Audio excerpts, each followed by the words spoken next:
Pues bienvenidas, bienvenides y bienvenidos a un episodio más de Reconstructo. Recuerden que lo que buscamos es reconstruir la forma en la que pensamos. En esta ocasión vamos a hablar de un tema que me parece bien importante abordar con la sociedad porque tiene que ver con la inclusión, pero también tiene que ver con el racismo y todas estas cosas que de repente no se mencionan en el día a día.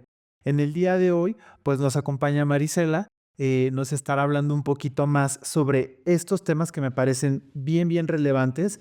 Y pues antes de darle la introducción formal, me gustaría leer un poquito de forma muy general quién es para que también tengan ustedes algo de idea. Marisela es activista antirracista con más de 12 años de experiencia en la defensa de derechos humanos. También es licenciada en Ciencia Política y Administración Pública por la UNAM. Tiene formación en igualdad, en no discriminación, comunicación con perspectiva de género y derechos humanos. Y pues bueno, has participado en muchísimos proyectos. Veo que has participado en racismo y has sido nominada al Nacional de Acción Social y Colectiva. Entonces, pues bueno, Marisela tiene muchísima experiencia en el tema. Es una de las personas que yo conozco y he visto en foros trabajando en el día a día por estos temas de inclusión. Y antes de empezar con las preguntas, porque el tema hoy tiene que ver con inclusión laboral, racismo y representación en medios.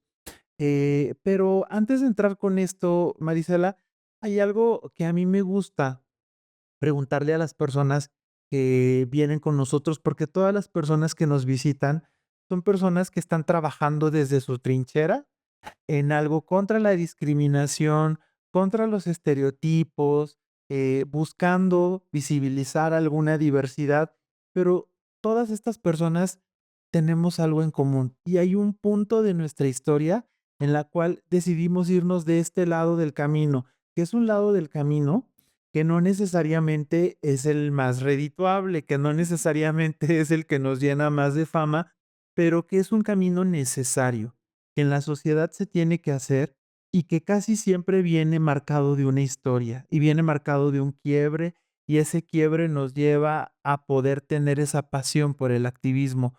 ¿Cuál es tu camino, Marisela? ¿Qué es lo que te lleva a estar en este lado del activismo, de las causas sociales?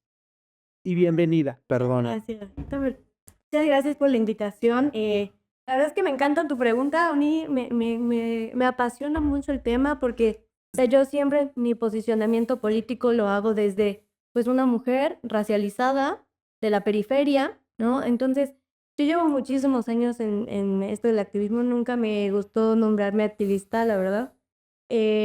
Hace algunos años, cuando fue esta nominación al premio, fue cuando se me puso como el título, digámoslo. Yo la verdad estoy en el tema de los derechos humanos desde hace mucho tiempo y la lucha se ha movido junto con mi historia, junto con mi vida, ¿no?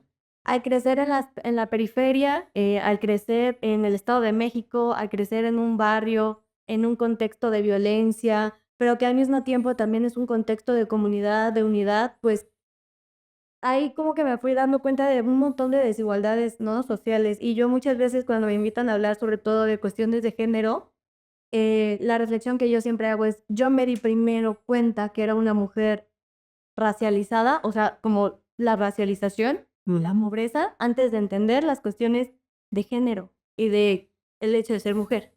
Entonces, de ahí viene, te digo, empecé yo, por ejemplo, con cuestiones más educativas, porque cuando, pues, yo era más joven y era estudiante, pues, ahí era en donde me movía. Y ya después, pues, todo esto me llevó ahora estar en el ámbito laboral y moverme también hacia esos lugares. Ujú, ujú. Esos espacios, que han sido ocupados históricamente por personas con ciertos privilegios y demás, pues deberían estar siendo ocupados por personas incluso como yo. Entonces, de ahí viene. Oye, Marisela, y acabas de mencionar una palabra que muchas veces me preguntan y me gustaría que la aclararas, porque recordemos que hay muchas personas que no tienen este bagaje en estos términos. ¿Qué es una persona racializada? Em, Hay un montón, así como de teoría y de conceptos, pero hablamos, de personas racializadas, de estas personas no blancas, ¿no? Cuando hablamos de racialización y de raza, como se entiende, y voy a usar raza solamente como en términos conceptuales teóricos, no diciendo que esto existe, porque las razas no existen, son un invento de la humanidad. Em, Todas las personas somos racializadas en ciertos sentidos. Por ejemplo, si tú ves a una persona blanca, pues te haces una idea, ¿no? Quien lee a la persona es quien se hace la idea de quién es. Ujú. Entonces, hay personas que somos racializadas en un sentido negativo. Por ejemplo, las personas morenas, las personas indígenas, las personas negras, las personas no blancas en sí, que de manera histórica, reiterada, inclusive de manera cultural, han sido puestas en una posición de desventaja y de menores privilegios. Entonces, las personas racializadas o las personas racializadas en desventaja son todas estas personas que no son blancas, que no se encuentran en lugares privilegiados, que no tienen como estos niveles y estatus económicos que el capitalismo mismo y el capital nos dice que deberíamos ser. Entonces, a eso me refiero con persona racializada y yo me asumo como una persona pues, racializada porque soy una mujer morena, ¿no? Y también por el contexto en el que viví, que son las periferias, pero que también es un barrio, pero que también... Entonces, todos esos conceptos pues se racializan en sí. Oye, y entonces esto que mencionas, ¿qué tanto impacta en la discriminación laboral? Porque yo escucho muchas veces estas teorías capacitistas que hablan y dicen, aquí no discriminamos, aquí contratamos a la persona más capaz. Aquí no me importa el color ni el género, no, en esta empresa contratamos a quien tenga la capacidad y en este gobierno no deberían de existir ningún tipo de cuotas porque contratamos a las personas más capaces. ¿Qué tanto tiene que ver esto con la discriminación en las fuentes de trabajo? ¿Qué tanto impacta y qué tanto se traduce esto en la realidad? Sí, claro que siempre es como esta narrativa, ¿no? De quienes son más aptos, incluso o quienes son más capaces, son quienes van a ocupar estos espacios. Pero no olvidemos que tenemos más de 200 años de lucha antirracista, ¿no? De justo este mal llamado descubrimiento de América, ¿no? Que es como un despojo de las tierras, de los territorios. Entonces, a partir de ahí se dan como unas divisiones grandes. Y bueno, me estoy yendo muy hacia atrás en la Ujú, historia, ujú. pero al final todo esto crea categorías sociales convenientes para lo que ahora llamamos como capitalismo o lo que ahora es como todo esto que tiene que ver con ganar dinero, ¿no? Entonces, parece ser en apariencia que cualquier persona puede acceder a cualquier trabajo. La verdad Mm. es que no. Empezamos con todos estos privilegios de clase incluso o privilegios de cuna, que ya Patricio Solís en un documento espectacular hablaba, ¿no? O sea, si tú naciste en una familia en situación de pobreza, lo más probable es que te mantengas ahí. Y, y también las familias, ¿no? O las personas que nacen en situaciones de riqueza o de mayor privilegio, pues es más probable que se mantengan ahí también. Y esto no solamente es como quién tiene más privilegio, quién tiene menos, sino también tiene que ver con las oportunidades a las cuales puedes acceder. Por ejemplo, no es lo mismo estudiar en la universidad pública, ¿no? O sea, yo en mi caso, si no hubiera sido por la universidad pública, probablemente ni siquiera hubiera estudiado, a estudiar en una universidad privada, ¿no? Porque en una universidad privada, pues a lo mejor puedes aprender, no sé, 5 idiomas y viajar al extranjero y que tus papás tengan la posibilidad de pagarlo, pero no es lo mismo para todas las personas. O sea, como que se piensa que todas empezamos la vida desde una misma em, lugar de salida. Sí, desde un mismo piso. Exacto, sin saber que hay gente que tiene muchísimo privilegio más. ¿Y eso qué tiene que ver con las personas racializadas? Pues que la gran mayoría de personas racializadas se encuentran también en situación de pobreza.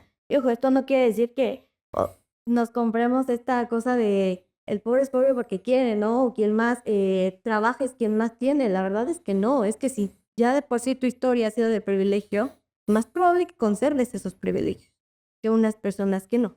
Y si de manera histórica, reiterada, se han puesto estas barreras para las personas que no pueden acceder a esos lugares, pues obviamente eso en los espacios laborales pues va a tener una división eh, como muy marcada, porque ajá, en apariencia es como, bueno, yo tengo una vacante y en mi vacante dice pueden participar hombres, mujeres, de tal edad a tal edad, ¿ok?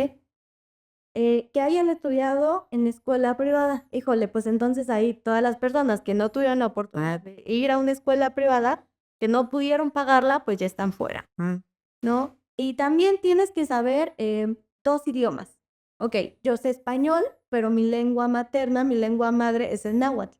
No, pues, ¿qué crees? Que aquí los únicos idiomas válidos son inglés y francés, ¿no? Y ahí vemos cómo está este racismo institucionalizado incluso, porque es como, si estamos hablando de lenguas, ¿por qué no aceptar una lengua indígena como una lengua participante en este tipo de convocatorias? Que al final también esto es como la división de quién pone los parámetros de lo que es válido, de lo que es más valioso incluso. Entonces, ahí es como se hacen estas divisiones, ¿no? Y acceder a un empleo no debería em, ser una como oportunidad, sino debería ser un derecho. En el sentido de que todas las personas deberíamos poder acceder a un empleo con una remuneración justa, ¿no? Con un salario pues, que nos alcance, más allá de la canasta básica, que también contemos con prestaciones y demás. Entonces, ahí es cómo se hacen esas divisiones. Y al final, pues esas divisiones no solo se quedan ahí, ¿no? Sino que tienen consecuencias incluso para el tipo de trabajos a los que puedes acceder y ya dentro el tipo de puesto al que puedes tú también acceder. Oye, qué interesante, porque lo menciona Viri Ríos en su libro No es normal, que en México es un país donde es casi imposible dejar de ser rico, pero aún más difícil dejar de ser pobre. Y partiendo de estas teorías y esta información que nos dices, ¿tú crees que hay alguna relación entre el tono de piel o el origen de una persona y su ingreso o sus posibilidades de crecimiento? ¿Y hay algo que lo respalde? Porque también hay muchas personas que dicen: "Ay, estas son cuestiones de resentidos, ¿no? Son cuestiones de, yo no me ando midiendo los pantones de la piel, porque a mí me lo han dicho cuando se hablan de temas de racismo". ¿Tú crees que o hay algún dato que nos respalde esto? Sí, sí, sí. La verdad es que siempre em, hablar de privilegio con las personas privilegiadas es muy incómodo. O sea, es incómodo porque obviamente nadie quiere poner como este foco de decir, ah, yo tuve esto y esto y esto y por eso todo lo que tengo, porque también tenemos una perspectiva súper meritocrática del mundo, ¿no? Como entre más haces y más trabajas, pues entonces más vas a tener, lo cual pues no es, no es tan cierto.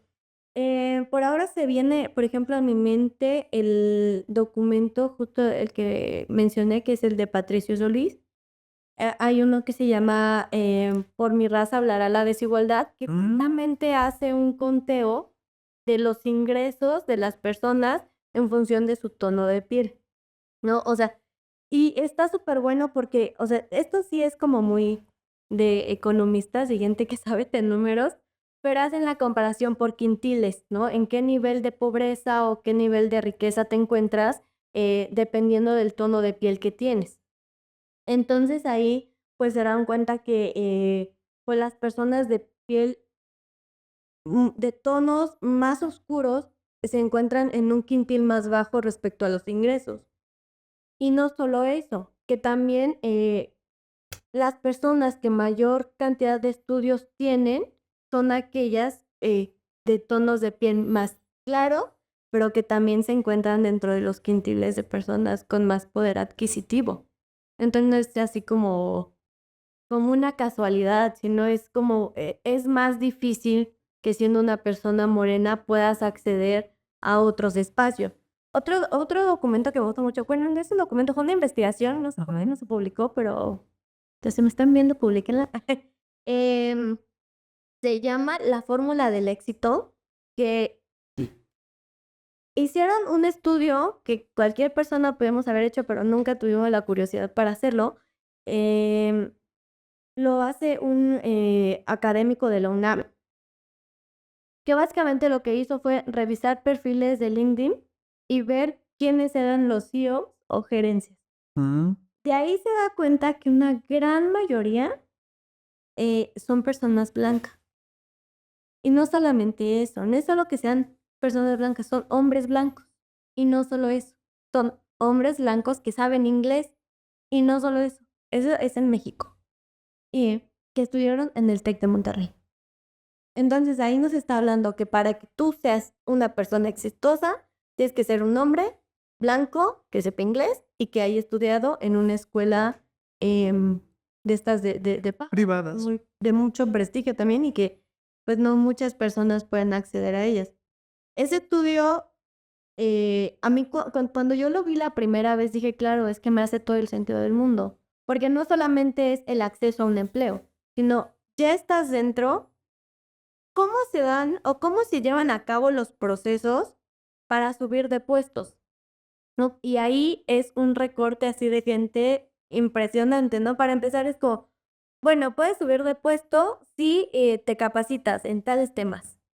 ¿Quiénes se van a capacitar en esos temas? Pues, hay que preguntarnos, ¿no? Empezando por personas que no son cuidadoras, ¿no? Porque si eres cuidadora de infancias o de personas enfermas o de personas mayores, pues no vas a poder quedarte a capacitarte después del trabajo o Mm, hacer horas más, ¿no? Y de ahí también es como, bueno, de esto tienes que saber ciertos idiomas. Bueno, pero si tu espacio de trabajo no te da estas posibilidades de carrera, pues entonces tienes que pagar tú los cursos por fuera, lo cual implica que necesitas tener cierto ingreso para poder pagarlos. Entonces ahí se van haciendo como las divisiones más grandes. Entonces no es de sorprenderse que CEOs o directivos, personal directivo, en su mayoría sean hombres que tienen este poder adquisitivo para acceder a esos puestos, ¿no? Y que va más allá en realidad de las capacidades como de las personas, ¿no? De qué tanto puedes aprender o qué tanto puedes dar, sino también tiene que ver incluso con las capacidades adquisitivas, económicas, de tiempo, ¿no? Porque también si pensamos, si hay gente que vive en la periferia y a su trabajo se hace un trayecto de 2 horas, bueno, pues ya nada más llegas a trabajar, ya ni te quieres quedar a otra cosa, ¿no?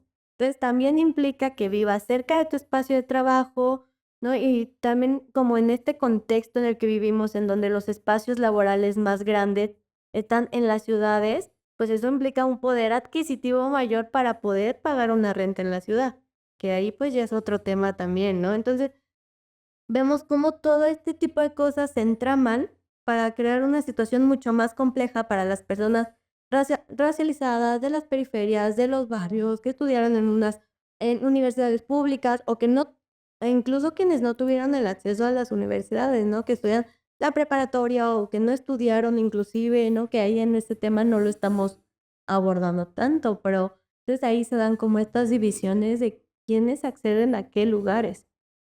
Y eso, pues, también al final da oportunidades o desventajas no solo a ti, sino a tu familia, a tus hijos, a tus hijas, a tus hijes, los llegas a tener.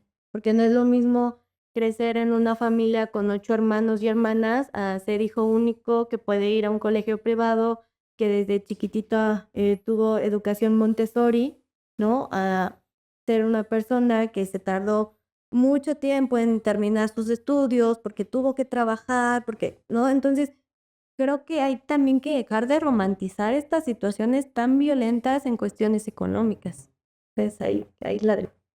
no, y gracias por la observación, porque creo que esto puede ser, sobre todo, muy frustrante, para las personas, que crecen en estas narrativas. Y como te lo comentaba al principio, parte del objetivo de este contenido es reconstruir la forma en la que pensamos las cosas, porque muchas veces esta sociedad moderna nos llama a decir: "Tú puedes lograr lo que quieras, si tú quieres, lo vas a hacer". Y no es que no sea así, pero sí hay una serie de diferencias y desigualdades que hacen que ciertas personas tengan un camino más fácil, ¿no? Y entonces también uno puede sentirse que no tiene la suficiente capacidad para hacer ciertas cosas, pero la estructura está diseñada de una manera, ¿no? E incluso los procesos, como nos comentabas hace un momento, y si lo leo bien, los procesos de selección, los procesos de reclutamiento, los procesos de crecimiento dentro de las empresas, las alternativas, incluso hasta para poder poner un negocio, van de la mano de este privilegio que puedes tener o no desde la forma en la que naces, ¿no? Y aquí también conectándolo con la parte que tiene que ver con la comunicación, que tiene que ver con el marketing.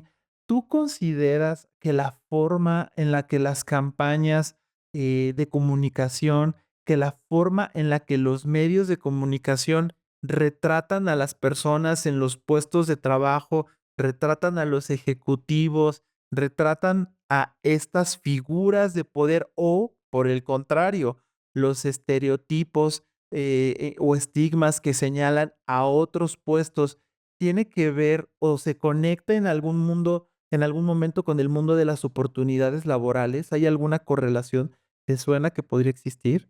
Claro, la verdad es que también creo que tan importante es hablar, o sea, como abrir esta conversación, como hacer otro tipo de imágenes, ¿no? O sea, no solamente hacerlo vocal, ¿no? Sino que también qué es todo lo que estamos viendo. Y por ejemplo, o sea, una búsqueda rápida en Google, ¿no? Tú pones así, mujer empresaria exitosa, Exitosa. ¿no? La gran mayoría son mujeres altas, ¿no? Se ve que son altas, delgadas, Jóvenes. jóvenes, rubias o no rubias, pero sí blancas, ¿no? Sin discapacidad, o sea, porque, o sea, con una búsqueda en Google tenemos, ¿no? Que no hay ese tipo de corporalidades o de otras expresiones. Y si nos vamos también, ¿no? A hombre empresario exitoso, claro, ¿no? Nos salen los empresarios ya que ya existen, o una imagen también de un hombre blanco, rubio, delgado, y que aquí también un concepto que a mí me gusta mucho mencionar, de apariencia saludable, sea lo que sea que eso signifique, ¿no? Pero de apariencia saludable, otra vez, sin discapacidad. Y entonces, esa es la imagen que tenemos. Y eso es como, lamentablemente, justo estas narrativas que tenemos incluso son muy aspiracionistas, de yo quiero ser como esa persona. Y entonces ahí nos vamos a otro proceso bien complejo que es el blanqueamiento. O sea, ya no solo necesitas ser una persona blanca, necesitas ser una persona blanqueada, ¿no? Porque, por ejemplo, a mí cuando hablo de estos temas muchas veces me han dicho así de, sí, pero ¿y qué de las personas que son blancas y viven en un barrio? Sí, ¿las hay? Sí, por supuesto. Pero hay muchas personas que son morenas que se insertan en estos espacios como muy privilegiados que llevan a cabo todo un proceso de blanqueamiento. Y ese blanqueamiento también tiene que ver con las formas, con el comportamiento, incluso con la ropa que usamos, ¿no? O sea, a mí, yo, si por mí fuera y si por mí dependiera, la imagen empresarial y la buena presentación no existirían porque eso está lleno de prejuicios y de sesgos. Entonces, siempre que vemos inclusive vacantes de trabajo, así de que empresa solicita a alguien y ponen una imagen, es la misma imagen que encuentras en Google.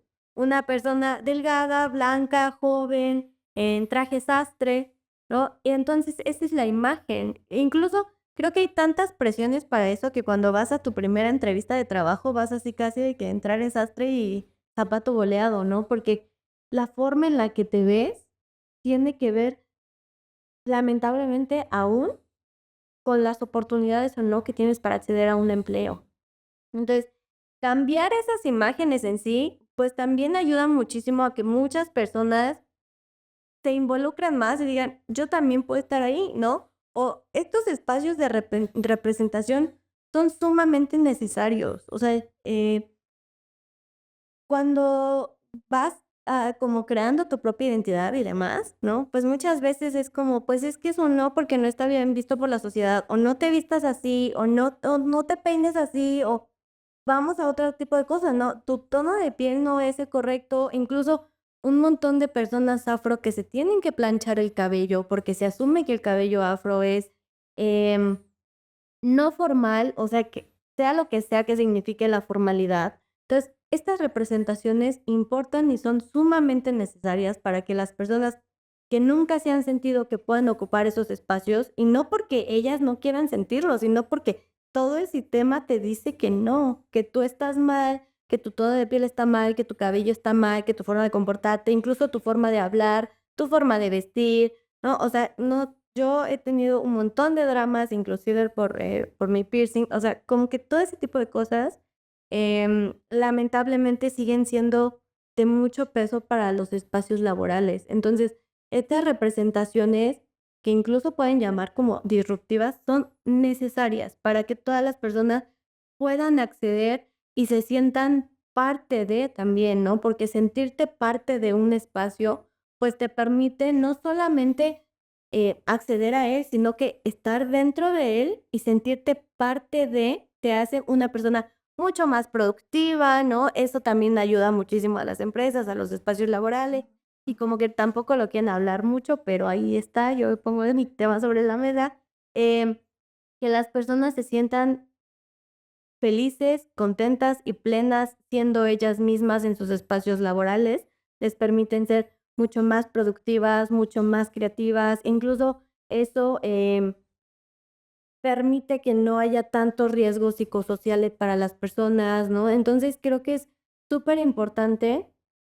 que también las imágenes puedan ser transformadas, ¿no? Que no solamente, por ejemplo, el proceso de reclutamiento, porque de nada sirve que tú en tu vacante pongas, se solicita en tal, ¿no? Hombre, mujer, género indistinto o lo que sea que le pongas, si tus imágenes van a seguir siendo las mismas de todo el tiempo, ¿no? Y, o incluso em, que hagas una campaña dentro de tu empresa, ¿no? Ujú. Sobre el Pride, y en esa campaña ni siquiera te pusiste a pensar que hay personas LGBT que son morenas, ¿no? O que son personas mayores incluso, o que son personas no binarias, porque entonces ponemos, y con mucho respeto lo voy a decir, se ponen puros hombres gays blancos, ¿no? Como que ese es el estandarte y la bandera LGBT de las empresas. ¿Y qué pasa con la demás representación? Entonces creo que eso es fundamental para que las personas, pues, incluso se atrevan a intentarlo, ¿no? Porque muchas veces como ni siquiera me voy a postular porque de inicio me van a decir que no, ¿no? Entonces es súper importante que se cambie. Y también la imagen que tú das como empresa o como espacio laboral, pues también permite que las personas simpaticen mucho más contigo, ¿no? Que no seas como ese ente abstracto, raro, lejano, sino que sea, claro, o sea, yo también podría estar ahí, yo también soy esta persona, siento que sí me representa. Entonces creo que en ese sentido es súper importante cambiar incluso la forma en la que la empresa misma se está viendo, ¿no? O el espacio se ve a sí mismo. Y entre este espacio se vea más diverso y presente esa diversidad, Ujú, si ujú. fuera, pues más diverso va a ser en realidad. Totalmente.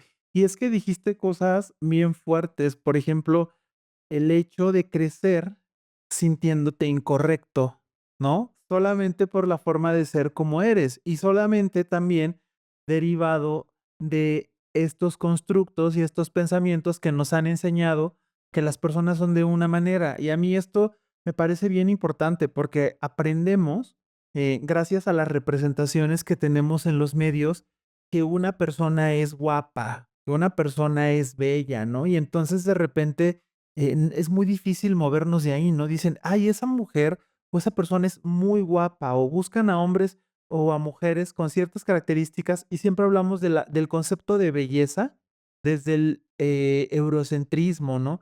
Pero entonces, ¿qué pasa cuando nacimos sin esas características?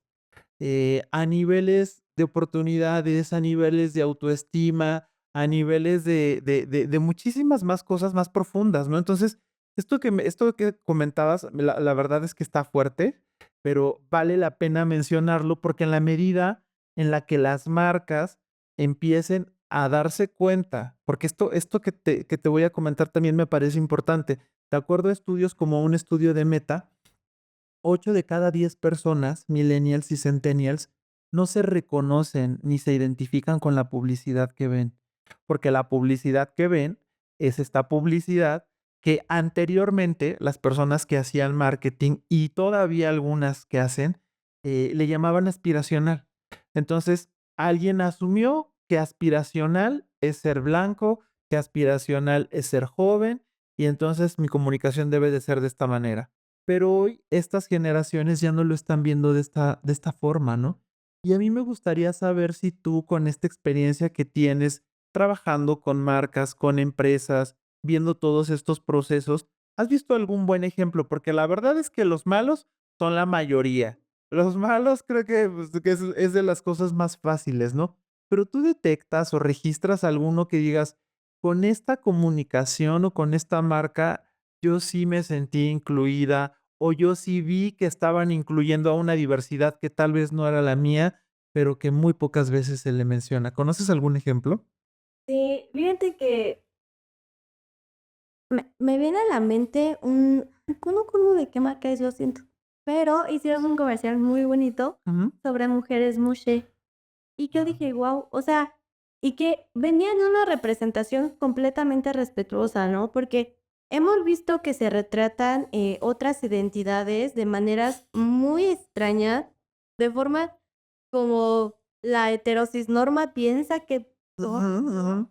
y creo que todas estas formas de representar de una manera digna y de una manera real, pues creo que son bellísimas, ¿no? Yo me acuerdo mucho de ese. Apenas también vi uno de unos aviones que hasta lloré con ese comercial porque era bellísimo. O sea, yo dije, wow, el nivel. Y creo que ese tipo pues, de comerciales incluso nos hacen conectar, ¿no? No solo conectar como con una marca en sí, sino conectar con nuestro propio hasta sentido humano, ¿no? De decir, híjole, esto está bellísimo. Y la verdad me acuerdo de esos, porque sí, estoy tratando de pensar, pero ¿sabes qué? Pienso justo en las que digo, estas eran re malas, o sea, re malas. Creo que tenemos pocos ejemplos sobre como representaciones buenas que me parece hasta complicado. Ubicar alguna, ¿no? Sí. ¿Qué tiene una marca? O sea, para que tú, independientemente de una campaña, ¿qué debe de tener una marca para que tú te sientas incluida? O sea, para que tú digas: "Ay, yo sí me veo en esa marca, yo sí me veo entrando en esa tienda". Fíjate que y ahí, pues, vamos a ir a un tema mucho más complejo, ¿no? Que sí, la empresa en sí hacia adentro le es difícil a veces como retractar las diversidades hacia afuera, ni se diga, ¿no? O sea, por ejemplo, a mí me pasa muchísimo con las marcas de ropa. Yo digo, es que sus modelos son en extremo delgadas, o sea, Ah, no, hasta ahí yo digo, mejor ni me acerco, porque si las modelos son así, pues seguramente las tallas deben ser de esa forma también, ¿no? Mejor, ahí nos vemos. ujú.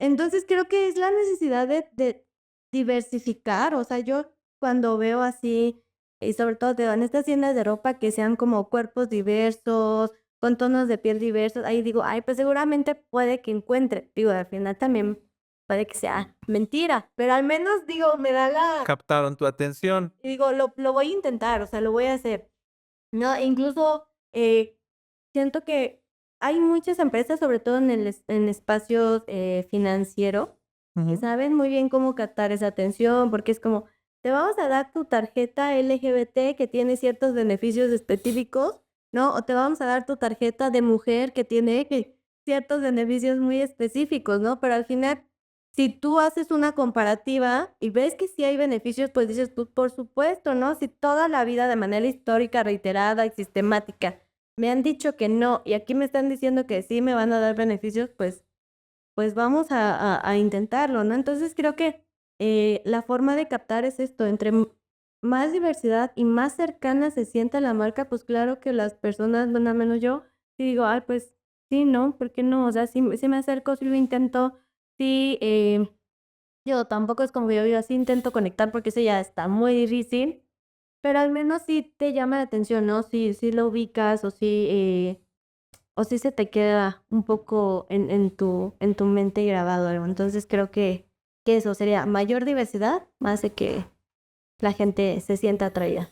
Y dijiste una palabra clave, más cercana, ¿no? O sea, y eso de más cercano es cierto. ¿Cuántas veces hemos visto marcas donde nos podamos ver personas como tú y como yo retratadas, no? O sea, la verdad es que tratan de hoy retratar diversidades desde esta hegemonía y a lo mejor sí podrán retratar a una persona afro, pero podrá ser con ciertas características súper ultra mega hegemónicas, incluso una persona de una comunidad indígena, pero con unos rostros totalmente occidentales y con una juventud y con una simetría, etcétera, etcétera, que también seguimos lejos de esto, ¿no?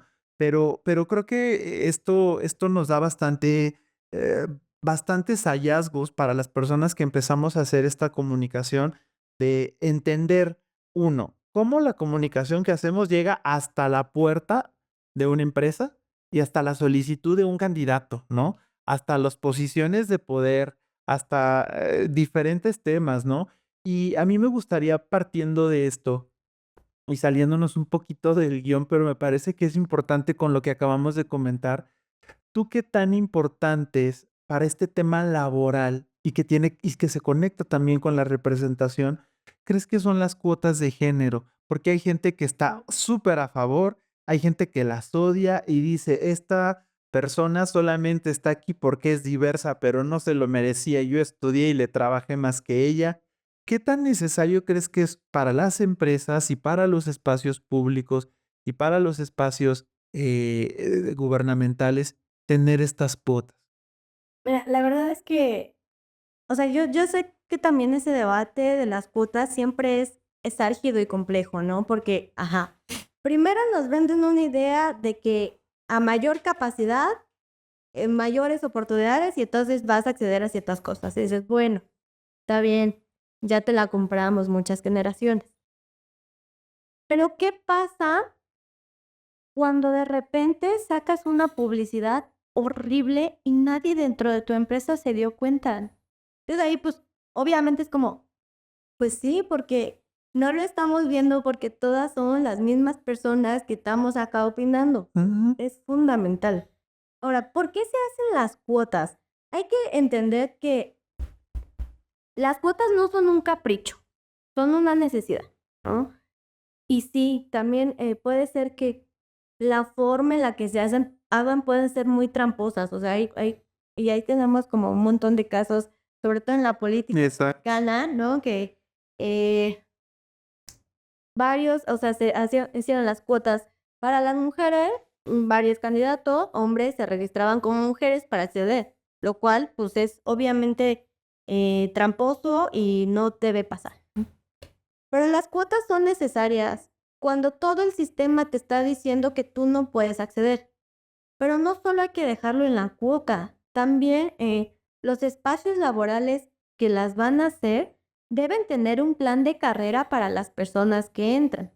Por ejemplo, em, esto no lo digo yo, se lo escuché a Natalia Lane, que en algún momento tuvimos una conversación que decía, es que me están pidiendo que yo acceda a cierto espacio, ¿no? Siendo yo una mujer trans que no pudo acceder a ciertas cosas porque estaba yo más preocupada por otras cosas, ¿no? E incluso más preocupada por mi salud mental. Y también en esa conversación estuvo Diego Martínez, que decía, pues es que a mí me piden cosas como, por ejemplo, el inglés. Pues en todos lados me piden el inglés. Y no me dan acceso a un trabajo porque no tengo inglés.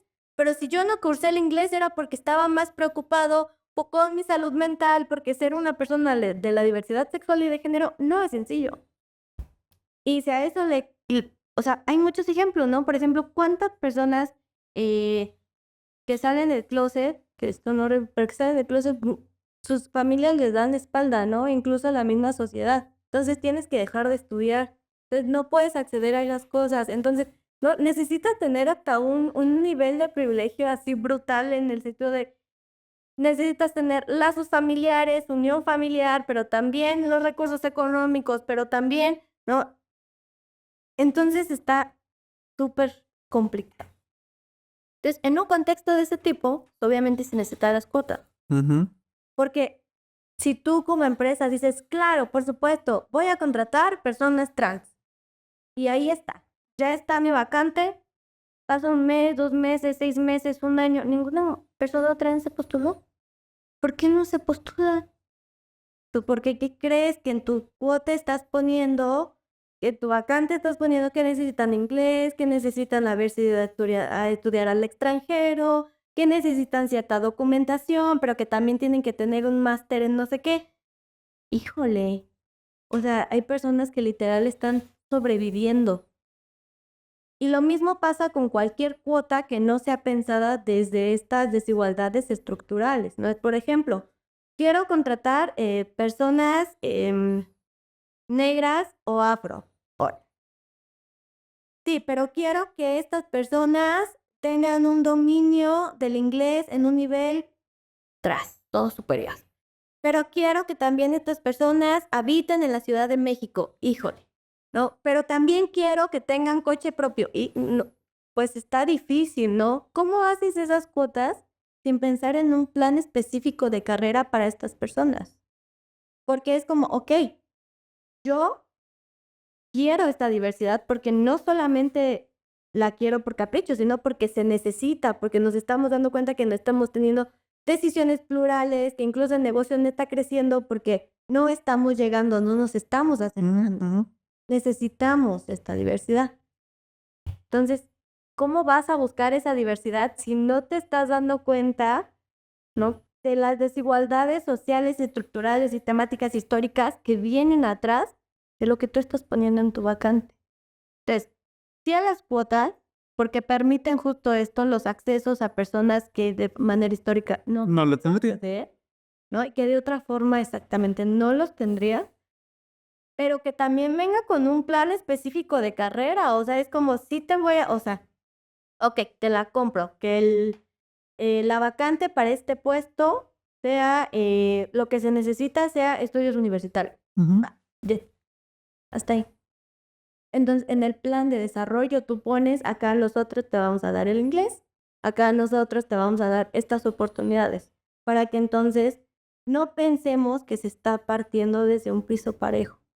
Por eso, a mí sí me parecen importantes las cuotas, sobre todo porque son necesarias para ir cerrando brechas. O sea, digo, no es la única estrategia y no es como con lo que vayamos a solucionar todo, pero al menos sí permite ir cerrando brechas poco a poco, ¿no? Y que el acceso a personas diversas, pues permite no solo el crecimiento económico de las empresas, sino que también permite el crecimiento de la sociedad en general.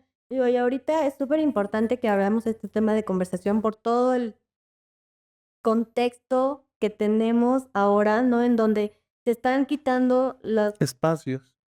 y sobre todo en las áreas de diversidad e inclusión de las empresas, ¿no? Que están diciendo como, bye, ya, no son necesarias, ¿no? O sea, ¿cuántos años ha costado eso como para que ahorita lleguen y digan, no sé, ¿saben qué? Que ya, no. Y también está bien complejo porque, ajá, le das trabajo a personas de la diversidad en general y lo das en tus espacios, en tus áreas de diversidad e inclusión, ¿no? ¿Y qué pasa con las demás otras áreas? Porque ahí no hay gente diversa también. Entonces creo que esta conversación en este contexto es súper necesaria, ¿no? Y que las cuotas, al menos en el contexto que tenemos ahora, que no se están acabando de entender estas desigualdades estructurales, pues son necesarias para ir cerrando brechas poco a poco. Sí, la verdad es que nos regalaste una explicación de las cuotas desde un enfoque mucho más sustentado, ¿no?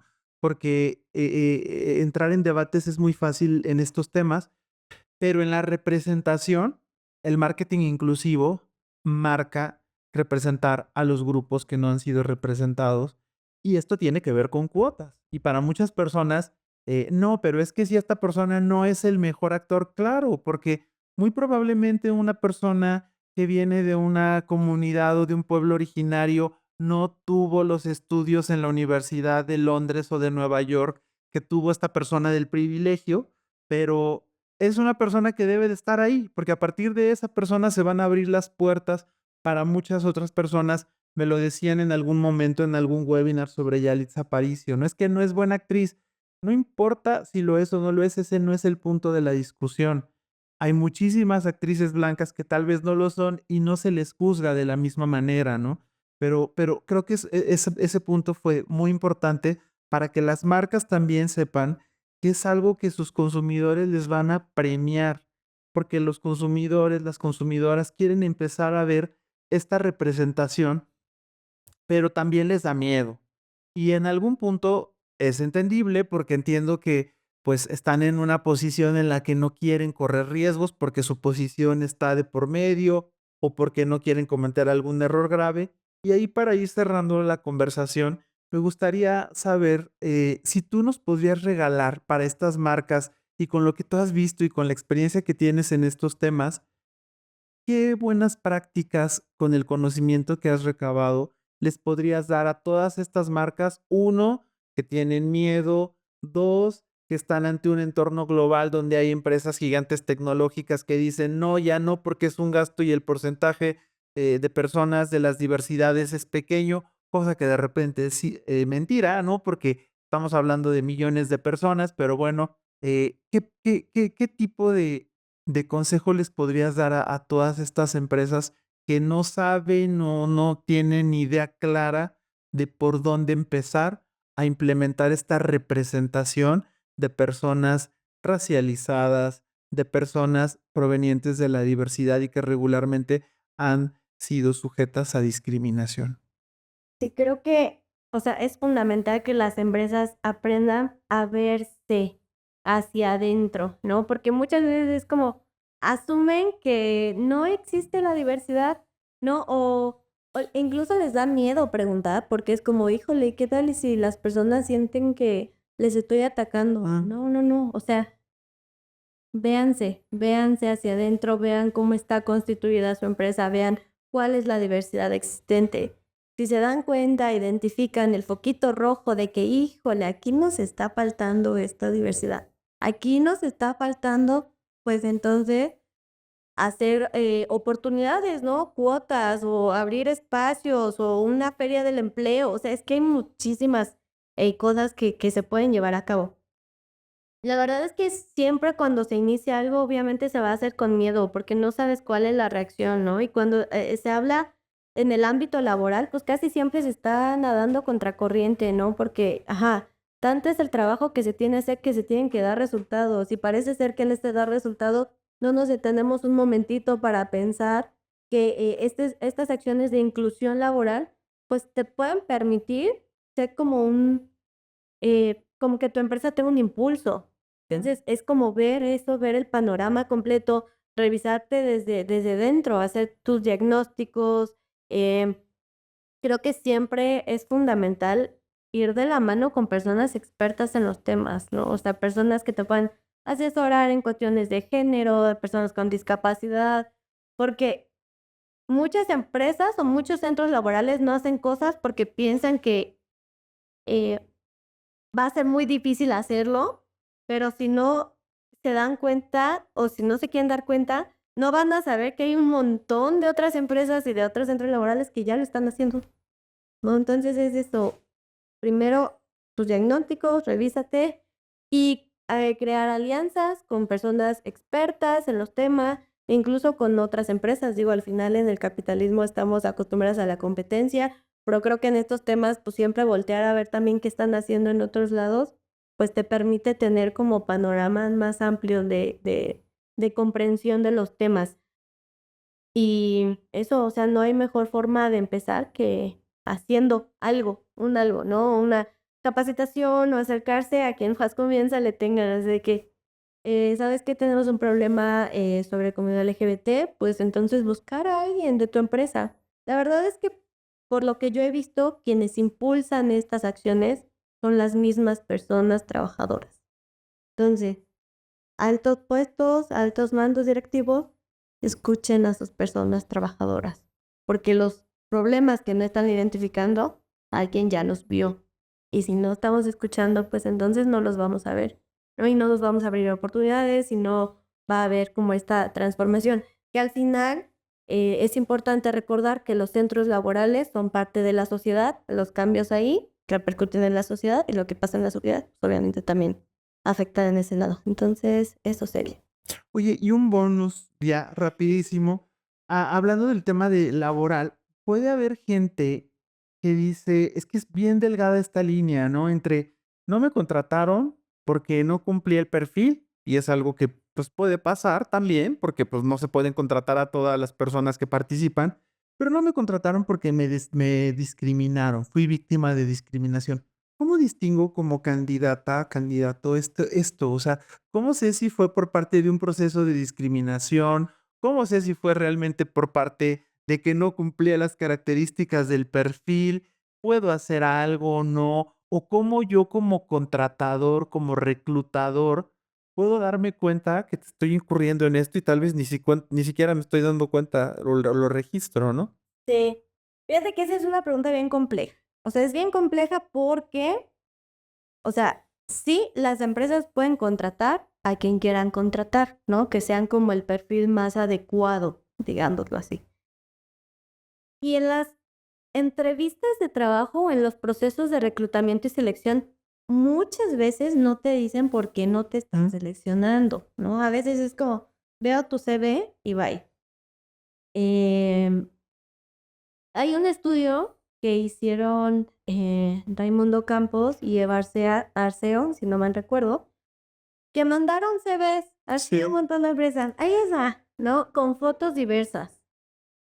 Y se dieron cuenta que para las mujeres el hecho de ser morena tiene más penalización, o sea, te llaman menos los reclutadores por ser una mujer morena. No pasa lo mismo con los hombres. O sea, con los hombres no pasa tan igual. O sea, los hombres no hay una distinción tan tajante como el hecho de ser mujer, ¿no? Y ahí nos damos cuenta que hay una relación súper cercana entre la belleza y tu acceso al trabajo cuando eres una mujer. Entonces, en ese sentido, la única forma de saberlo casi en muchos de los puntos es así. O sea, porque si tú mandas tu CV, pues no sabes por qué no. Digo, recomendación para áreas de reclutamiento, ya CVs sin fotografía. Mm, O sea, porque si entonces lo que vas a ver es la capacidad, no veas la fotografía, eres ciego. Esa es como una de las herramientas que pueden funcionar. En algún momento lo ya hablaba yo con Pepe de Racismo MX, y él decía, es que necesitamos que vean que somos personas racializadas y preparadas, y yo, claro, pero esa conversación la podemos tener en unos años más. Ahorita lo que necesitamos es tener chamba, ¿no? O sea, que es como el ujú. primer paso. Entonces, te ves ciegos, creo que eso es importante. La otra, hay que fijarnos cuáles son los filtros o cuáles son las preguntas específicas que se hacen en el proceso de entrevista. Porque hasta hoy, 2025, se sigue preguntando si quieres tener hijos, lo cual, pues, digo, no tendría por qué. Se sigue preguntando si eres una persona que vive con VIH. Se sigue preguntando si estás embarazada. O no solo se pregunta, se hacen pruebas de embarazo para confirmar que no lo estás. Se sigue preguntando si tienes hijos y si tienes hijos, ¿cuántos? ¿No? Digo, y con base en esas preguntas muchas veces sí está la decisión de darte un trabajo o no. Entonces hay que revisar cuáles son esas preguntas específicas que nos están haciendo en una entrevista o que nuestro personal de reclutamiento y selección está haciendo, ¿no? También creo que una buena práctica que se debe adoptar sí o sí es un feedback. O sea, que te digan por qué no te están contratando de la manera más honesta, ¿no? Creo que nos han enseñado tanto a no hablar con honestidad que a veces sentimos que podemos herir a las personas y le decimos, oye, no te contratamos por esta situación, pero eso muchas veces es una de las mejores prácticas que podemos tener, porque eso ayuda incluso a las personas que están buscando trabajo a que puedan mejorar sus entrevistas. Entonces, un trabajo de feedback también es necesario y es una buena práctica que se puede hacer. Para las personas que sienten que han sido discriminadas, la verdad, yo lo que pienso primero es, si tú sientes que algo no salió bien en esa entrevista, cuéntaselo en voz alta a alguien. O sea, y cuando tú te escuches y cuando veas la reacción de esa persona ahí es como, híjole, creo que sí no fue correcto, ¿no? Entonces creo que eso se puede hacer e ir a las instancias correspondientes, ¿no? Para poder hacer algo al respecto. Pero creo que también eh, poder hablarlo, poder verbalizarlo, poder decir que existe, pues permite que pues estemos más alerta. Entonces eso sería. Claro. Oye, pues muchas gracias, aprendimos un buen de cosas, eh, tenemos muchísimas cosas por hacer, no solo las personas que hacemos comunicación, la sociedad en general, pero a donde no, a donde en este podcast vamos y en este contenido es a las personas que hacen contenido, a las personas que hacen marketing y a quien nos quiera ver. Pero para cerrar, me gustaría preguntarte si tú tuvieras el poder de construir y a su vez reconstruir una idea en las personas, un pensamiento, una estructura que está ahí y que tú consideras que eso está dañando y cambiarlo podría ayudarnos a tener una mejor sociedad, ¿cuál sería? ¿Cuál elegirías si hoy tuvieras ese poder de hacerlo? Si yo pudiera hacerlo ahorita, yo eliminaría así por completo la imagen empresarial y la buena presentación, tal cual. O sea, que no existieran, porque eso está lleno de sesgos racistas, capacitistas, sexistas y de todo. O sea, si yo pudiera hacer que si hubiera una varita mágica o yo soplara una velita y algo se desapareciera hoy, sería ese concepto, ¿no? Que al final es tan abstracto, pero que sí tiene consecuencias bien importantes. Entonces yo eso lo cambiaría, lo eliminaría. Para mí, en mi mundo ideal, eso no existe. Pues esperemos que pronto empiecen a cambiar las cosas. Han evolucionado. Yo daba clases en una universidad hace no mucho tiempo, hace unos 4 años, y nos pedían ir con corbata, ¿no? Y entonces ahora pues ya hay universidades donde la gente tiene libertad de llevar un vestido si quiere. No es en todas, pero pues esperemos que esto cambie dentro de poco tiempo. Muchísimas gracias por el tiempo que nos diste, por la información. Espero que a las personas que puedan ver esto les ayude, les sea de utilidad. Y pues también espero que podamos colaborar y hacer mucho más cosas en conjunto. Y pues bueno, a las personas que pudieron acompañarnos, gracias y nos vemos en el siguiente contenido. Gracias. Ay,